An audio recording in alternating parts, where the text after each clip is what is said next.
I'm Jessie with Vintage Remedies, and today I'm going to show you how to make a chamomile hair rinse. One of the questions we are always asked here at Vintage Remedies is how do you continue enjoying cosmetics and skincare and avoid all of the chemicals? With summer finally here, we all want that great sun-kissed look that we get when we have a little bit of blonde highlights in our hair.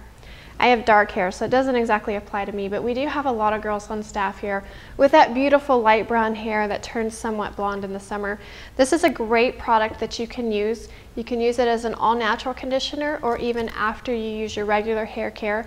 It'll help to restore the pH balance in your hair, and the chamomile and calendula are going to help to pull out those kind of hidden blonde highlights that may not be coming out in the winter because of the absence of the sun. It's really easy to make, and it's fun, and it features a lot of my favorite herbs. The first thing we're going to do is take 1/4 ounce of calendula.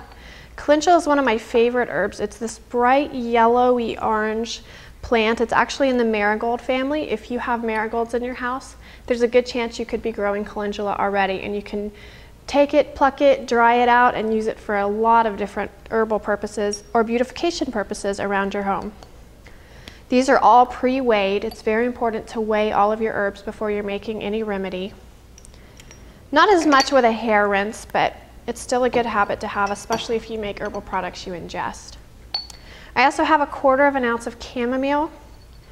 Chamomile's not as yellow as calendula once it's dried, but it's still fantastic at bringing out those yellow highlights in your hair. I'm going to just pour that in on top of our calendula. And then I have roughly 1/8 ounce of yarrow, which is another really great herb. It's generally yellow and white when it's fresh, and it helps to draw out those bright sun-kissed appearance that happens when you go out in the sun. And this is white distilled vinegar. You can use any vinegar that you have. If we were consuming it, obviously I would recommend apple cider vinegar, but because it's just a hair rinse, white vinegar is okay. And we're pouring 1/2 cup on top of our herbs.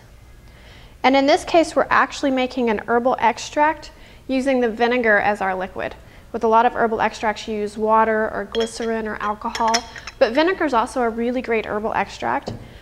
And this formula is actually in our natural wellness course when we talk about making herbal vinegars. This is a great way to get your feet wet with some herbal extracts because we're not going to be consuming it, so if your ratios are a little bit off, you're still safe.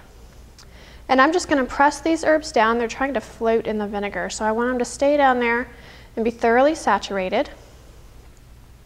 And put my lid on it, and I'm going to put it in a bright sunny spot, and I'm going to leave it for about 2 to 3 weeks. And as it draws all of those great chemical compounds out of the herbs, it will turn slightly yellow. And then once it's finished, I'm going to drain the herbs out, pour it in a little dropper bottle, and put it in my shower. Or I'm actually going to give it to someone who's going to put it in their shower. And then you can again use it after your conditioner or in place of your conditioner so that you have that great sun-kissed look, which is so wonderful during the summer. All of these projects can be found in our Natural Wellness course or in our resources at vintageremedies.com.